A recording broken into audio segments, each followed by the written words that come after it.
우리가 성경을 읽는 중에 가장 재미없게 느끼는 부분이 레위기하고 아마 예레미야일 겁니다. 레위기는 너무 여러분의 관심과 멀고, 예레미야는 너무 끝없이 심판을 선언하니까 여러분들도 불편하시겠죠. 예레미야의 가치는 이스라엘 백성이 이제 포로가 되는 그 결정적인 그 역사의 과정 속에서 이스라엘을 꾸짖는 하나님의 종으로서 예레미야의 기록들입니다. 근데 예레미야가 우리에게 별로 유쾌하지 않은 이유가 그의 사역이 성공하지 못했다는 걸 알기 때문입니다. 선지자를 세운 것은 하나님께서 그의 백성을 회복시키기 위하여, 회개를 촉구하기 위하여 세운 종인데 예레미야는 실패했죠. 역사적으로 이스라엘은 결국 하나님 앞에 와서 회개하지도 구원을 또는 용서를 얻지도 못하고 망했으니까요. 철저하게 파괴됩니다.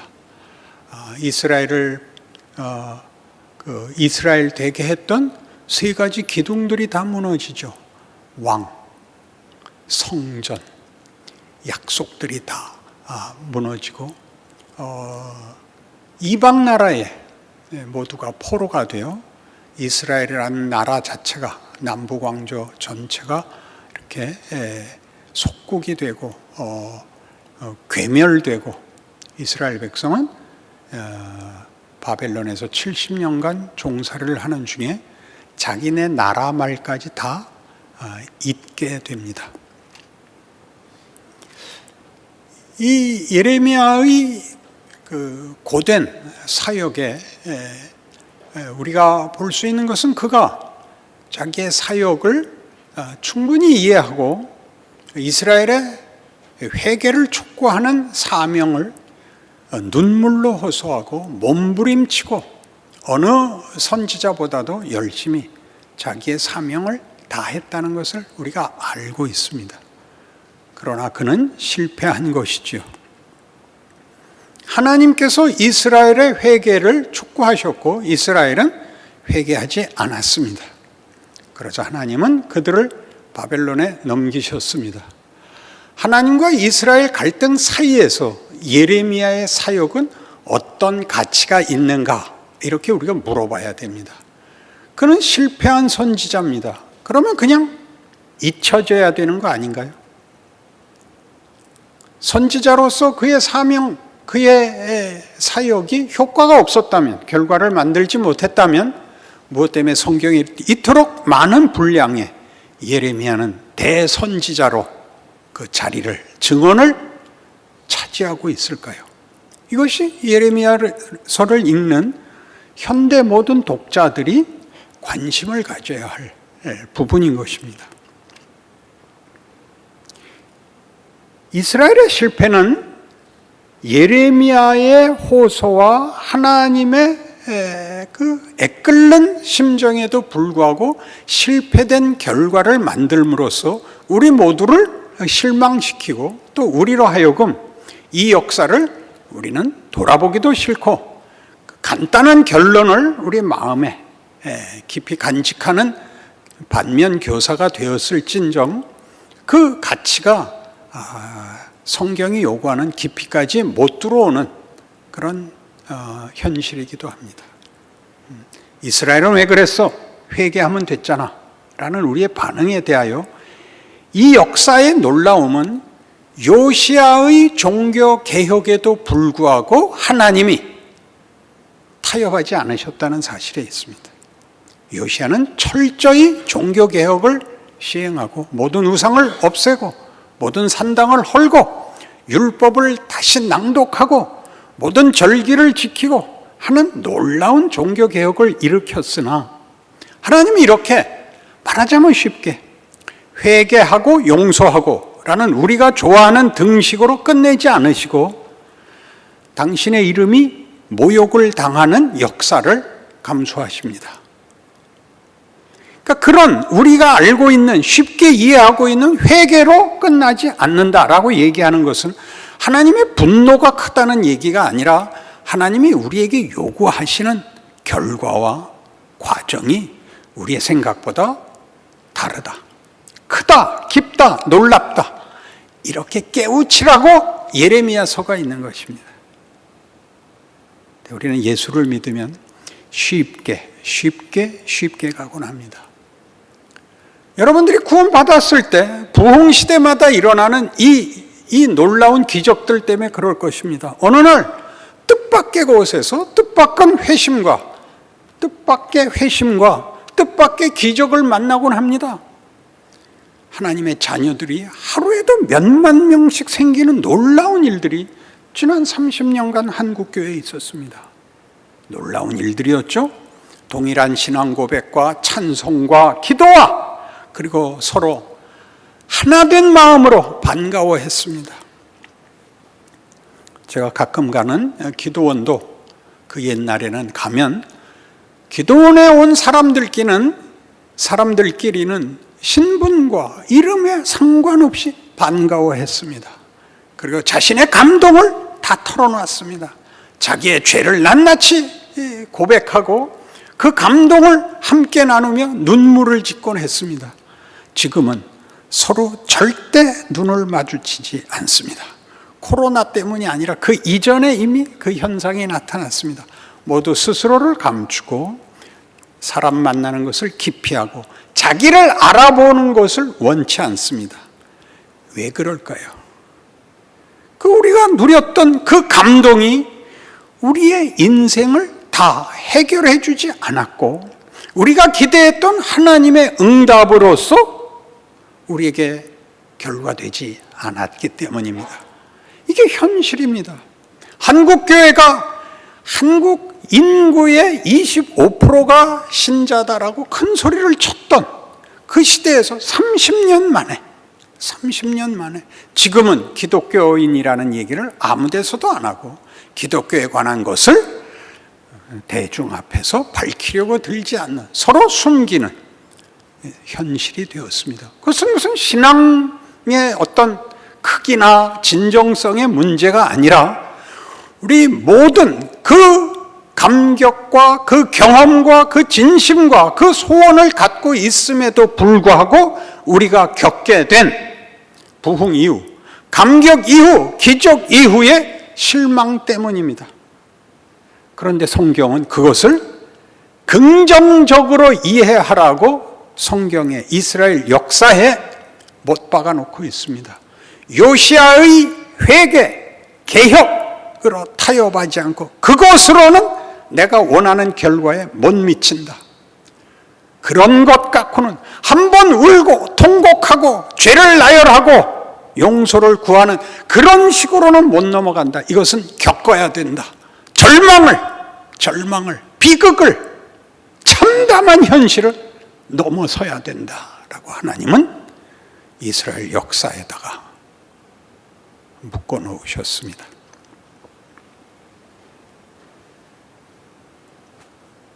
예레미야는 지금 오늘 본문에서 보는 것 같이 하나님이 예레미야를 선지자로 불러놓고서 뭐라 그러냐면 여기쯤 와서, 즉 11장에서 20장까지의 10장 동안에 예레미야의 선지 사명에 대하여 외면을 합니다. 뭐라고 외면을 하죠? 너는 이 백성을 위하여 나한테 기도하지 마라.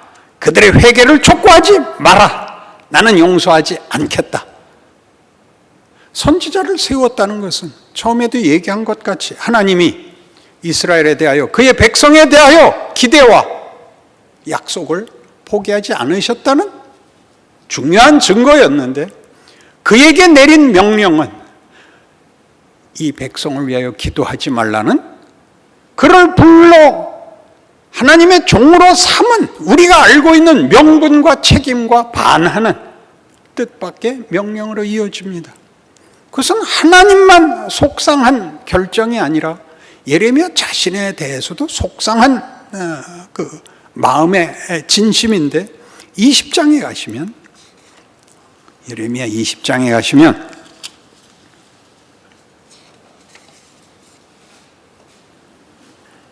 7절.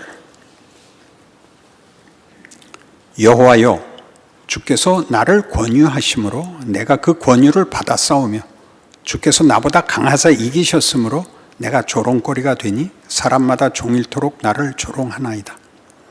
내가 말할 때마다 외치며 파멸과 멸망을 선포함으로 여호와의 말씀으로 말미암아 내가 종일토록 치욕과 모욕거리가 됨이니이다. 놀랍지 않습니까?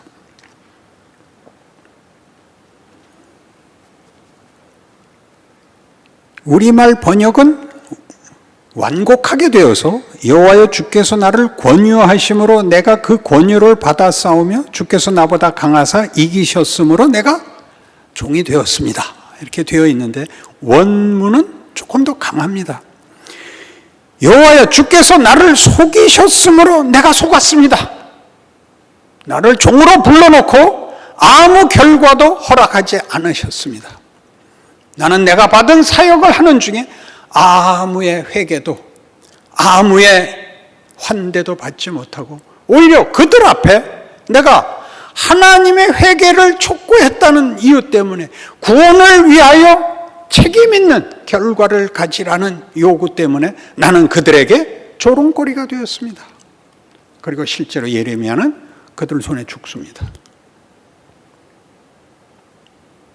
하나님, 나를 종으로 삼으셨으면 그것은 분명히 이 백성을 위하여 좋은 결과를 만들자는 것 아니었습니까? 그러나 나는 이 백성들에게 버림받았고 하나님은 나에게 말씀은 주셔놓고 아무 열매도 얻지 못하게 하셨습니다. 그렇게 얘기합니다. 그러나 9절에 내가 다시는 여호와를 선포하지 아니하며 그의 이름으로 말하지 아니하리라 하리라 하면 나의 마음이 불붙는 것 같아서 골수에 사무치니 답답하여 견딜 수 없나이다. 이런 결론을 그가 얘기하고 있습니다. 그러니 예레미야라는 선지자는 하나님 앞에서도 외면당하고 백성 앞에서도 외면당한 하나님의 선지자로서 하나님의 뜻에 동참하며 백성들의 현실에 동참하는 이중적 모순과 충돌 속에서 갖는 갈등과 내부 분열이 그러하여금 우리가 알고 있는 신앙의 어떤 경지, 하나님이 우리에게 만들려고 하는 어떤 자리에 들어가게 만들고 있는 것입니다. 그 예레미야서에서 가장 놀라운 점은 예레미야가 자신의 이 예언을, 자신의 사역을, 하나님의 뜻을 분명히 전하는 기계적이고 정확무호한 어떤 순전성과 열심과 진심을 가지고 일을 한 것으로 평가되지 않고 같은 예레미야 36장에 찾아가 보시면 이런 놀라운 기록이 있는데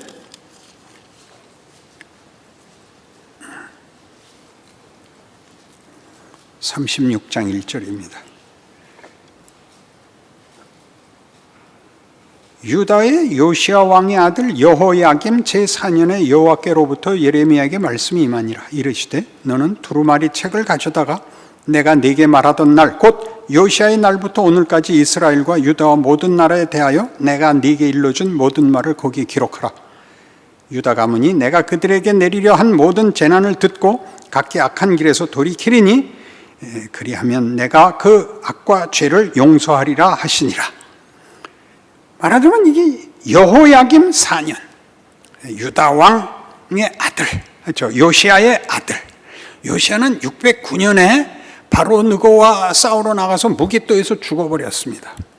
요시야 통치의 중간 어간에 예레미야는 부름을 받았고 여호야김 4년이면 그의 사역이 한 20년쯤 된 것입니다. 그때 말하자면 이 예레미야서를 쓰는 것입니다. 하나님께 받은 말씀을 쓰는데 그 말씀은 어떤 그의 경험과 현실 속에 쓰여지냐 하면 앞에서 얘기한 하나님이 나를 속이셨습니다. 우기셨습니다. 나를 강권하셔서 할 수 없이 내가 끌려 나왔는데 내 사역에 하나도 답을 준 것이 없습니다. 그럴 수 있습니까? 라는 울부짖음 속에서 이 책을 쓰게 되는 것입니다. 그는 고향이 아나돗인데 아나돗의 고향 사람들이 예레미야를 죽이려고 듭니다. 그를 감옥에 구덩이에 잡아놓고 그에게 못할 짓을 합니다. 그런 자기 고향 사람들까지도 배척하고 그의 인생에 하루도 평안한 날이 없는 이 갈등, 이 고통, 하나님의 마음에 동참하여 이스라엘의 완악함을 고쳐야 하는데 그것이 불가능한 역사적 운명 앞에서 자기의 사역이 실패할 수밖에 없는 데서 자신이 있어야 하는 그 모든 고난 속에서 이 글을 씁니다. 그러니 이 글은 그가 가진 정당함, 그의 정직성, 그의 충성심들을 반영하고 있는 것이 아니라 하나님의 일하심에 이해할 수 없는 부분. 이럴 것이면 무엇 때문에 나를 세웠습니까? 뭘 회개하지 않을 백성을 위하여 그렇게 애를 쓰십니까?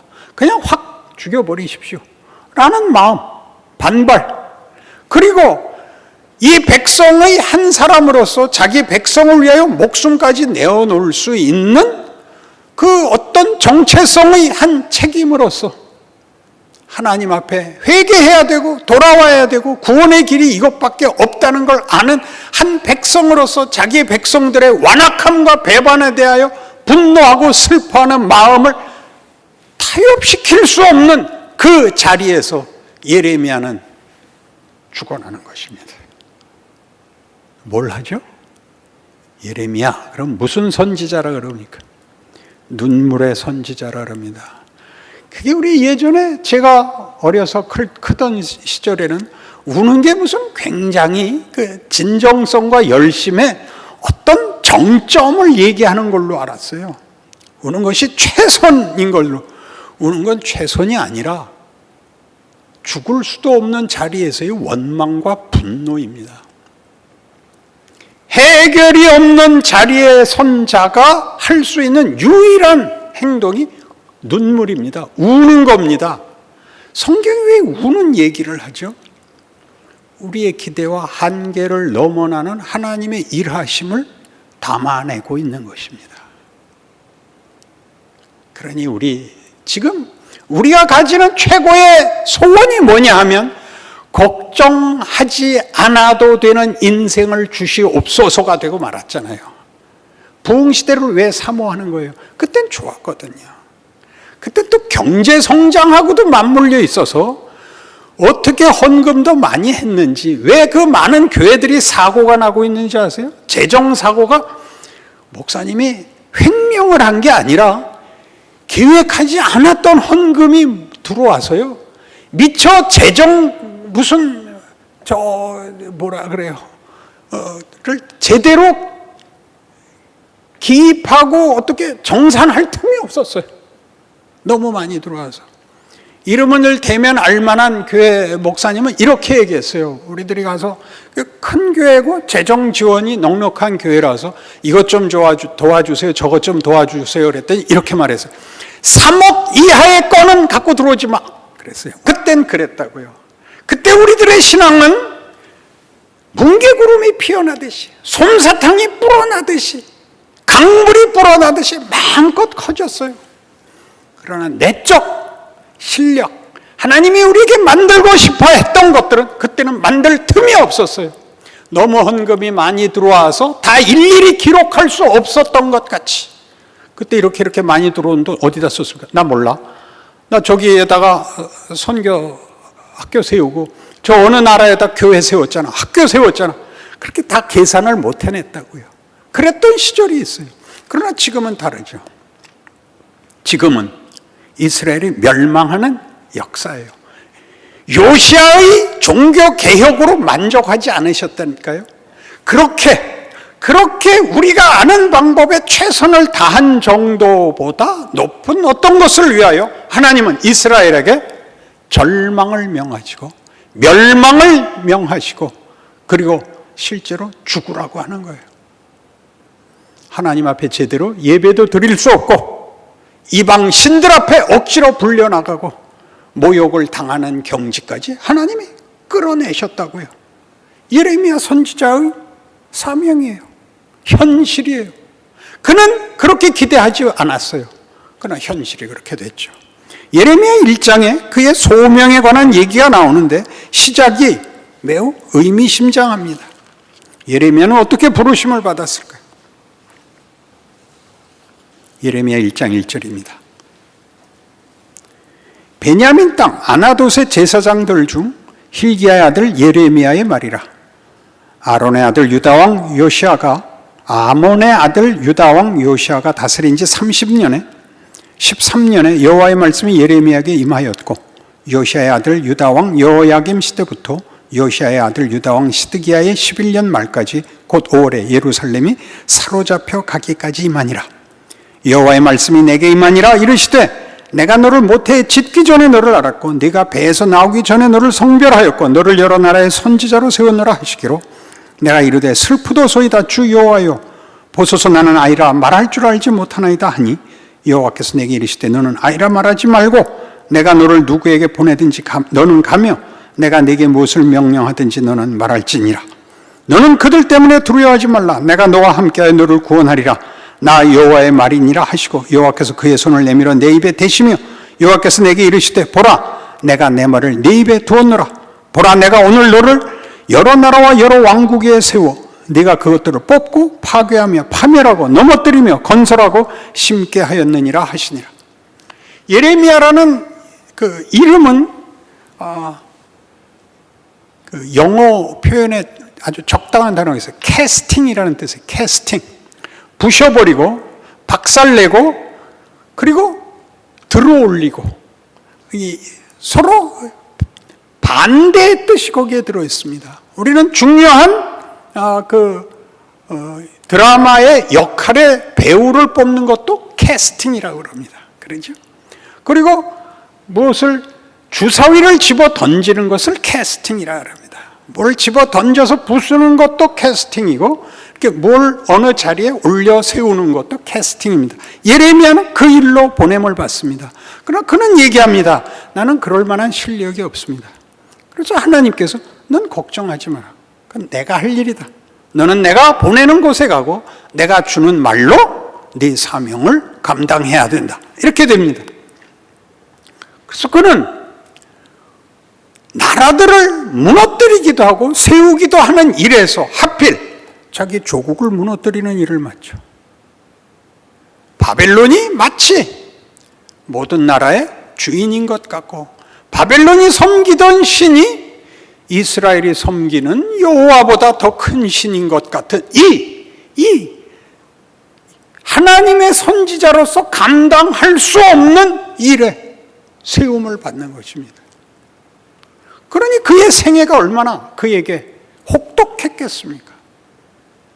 하나님이 그에게 요구했던 모든 것은 이거였습니다. 너희는 하나님 앞에 더 이상 용서받을 수 없는 자리까지 죄를 지었으므로 바벨론에 잡혀가야 된다. 그 혹독한 심판을 순종해라였습니다. 그러니 그는 이스라엘의 멸망을 얘기할 뿐만 아니라 바벨론에 팔려가고 붙잡혀가면서 그걸 순종하라는 그것이 하나님의 뜻이라는 도저히 말이 맞지 않는 사명을 가지게 됐죠. 그는 무엇보다도 그래서 매국노라는 공격을 받습니다. 그러나 이 일을 위하여 하나님은 예레미야를 뱃속에서부터 준비하셨답니다. 누구 생각이 나죠? 바울이 그랬던 거 기억나지 않습니까? 바울은 스데반을 죽이고 그리고 하나님의 종이 됩니다. 스데반을 죽인 게 어떻게 하나님의 종이 될 수 있으며 복음의 사도가 될 수 있습니까? 왜 하나님은 이런 식으로 얘기할까요? 왜 이렇게 일하실까요? 우리가 아는 것을 쌓아갖고는 하나님께까지 가지 못하기 때문에 우리가 쌓는 것을 깨부숩니다. 그리고 그 부순 자리에 하나님은 부활을, 기적을, 경의를, 하나님의 약속의 권능을 우리에게 보이십니다. 믿음이 요구되는 내용이죠. 그러니 예레미야의 이 모든 소명과 그에게 일어난 일을 갖고 우리가 얘기를 하자면 신자된 인생이 예레미야의 인생이 가장 적합한 복잡하게 공감이 돼야 맞습니다. 기도했더니 모든 것이 다 되고, 신실하게 살았더니 보상받고, 이런 식으로 부름을 받는 게 아니라, 이 일, 바울이 스데반을 죽이고야 사도가 된 것까지, 그리고 그의 사도 사역이 언제나 고난과 반대 속에서 고통을 겪어야 했었던 것 같이 예레미야의 인생은 밖으로 보이는 것보다 더 크게 그의 심중에서, 그의 믿음에서, 그의 인간된 정체성에서 혼란과 분열 속을 걸어야 했던 것입니다. 왜 그러냐고요? 하나님은 창조와 부활의 하나님이시기 때문입니다. 우리의 기대와 우리의 비겁함, 우리의 타협, 기만을 넘어서야 됩니다. 우리가 쉽게 생각하는 걸 깨뜨리고 일어서야 됩니다. 여러분이 두려워할 것을 두려워해야 되는데, 여러분이 두려워하는 것은 이 안심밖에 없습니다. 예수 믿었더니 쉽게 살게 해 주십시오. 거기가 하나님이 진정 우리와 싸우는 곳입니다. 우리 인생에서 싸워야 될 부분입니다. 하나님이 이 사실을 우리에게 모든 인생에 가르치는 인생에서의 실존적 경험이 있습니다. 사춘기죠. 사춘기를 지나지 않으면 성인이 될 수 없습니다. 사춘기 때 두 가지 일에 직면하는데, 하나는 순진적 이상성에 한번 잡힙니다. 왜 사람들은 싸우는가? 왜 사람들은 죄를 짓는가? 왜 진실하게 살 수 없는가? 정직하면 되지 않는가? 겸손하면 되지 않는가? 이런 생각을 한번 하는 것이 사춘기 때 우리가 가지는 순수성이고, 또 하나 정반대로 사람들은 말하는 것과 실제가 달라. 가장 그럴듯한 말도 거짓말이야. 사람은 믿을 수가 없어. 짐승만도 못해를 배우는 것도 사춘기 때 배우는 겁니다. 그것이 나이 들어서 맨 나중에 선택해야 되는 두 가지 선택의 내용이 아니라 크기 위해서 부닥쳐야 되는 모순이고 갈등이고 분열입니다. 하나님의 자녀가 된다는 것은 이 세상에 일어나는 어떤 조건 속에서라도 하나님의 선하심과 복되심으로 역사하고 있다고 믿는 것입니다. 순종하는 것입니다. 힘듭니다. 권할 수조차 없습니다. 그 길을 걸어야 됩니다. 어느 시대에나 하나님이 요청하는 하나님의 증인들이 있어야 됩니다. 뭘 해야 된다고요? 울어야 됩니다. 울고 견디고 이기십시오. 하나님의 일하심을 여러분이 입 다물고 순종하는 것으로 보이셔야 됩니다. 그것이 역사가 증언하는, 성경이 증언하는 하나님이 일하시는 방법이요, 우리에게 요구하시는 인생입니다. 그래갖고 누가 예수를 믿어? 그렇게 얘기할 수 있습니다. 그러니까 당신은 믿지 마시고 점쟁이한테 가라는 겁니다. 예수라는 이름으로 점쟁이로 기독교 신앙을 훼손하지 마십시오. 하나님의 영광과 신실하심과 그의 기적에 참여하는 놀라운 성경의 권면을 받아들이십시오. 그러면 여러분을, 이 세상은 그 무엇으로도 여러분을 막을 수도 좌절시킬 수도 여러분을 울게 할 수도 없습니다. 살아계신 하나님이 오늘 이 역사를 다스리시고 그의 백성들에게 증언의 기회를 요구하시고 그 영광과 권능을 역사 속에 우리로 하여금 증거케 하신다는 것을 기억하는 여러분들의 신앙과 인생 되시기를 바랍니다. 기도하십시다. 하나님 아버지, 우리에게 하나님을 더 알게 하시고 하나님의 선하심과 능력이 이 세상의 모든 도전과 반항과 왜곡을 이기고 그 한가운데서 부활과 생명과 진리와 승리와 기쁨을 만든다는 것을 기억하는 하나님의 사람으로 살게 하여 주옵소서. 그것은 우리의 복이며 고백이며 하나님의 부르심에 대한 정당한 반응입니다. 그 기쁨이 우리 교회에 있게 하여 주시옵소서. 예수님 이름으로 기도합니다. 아멘.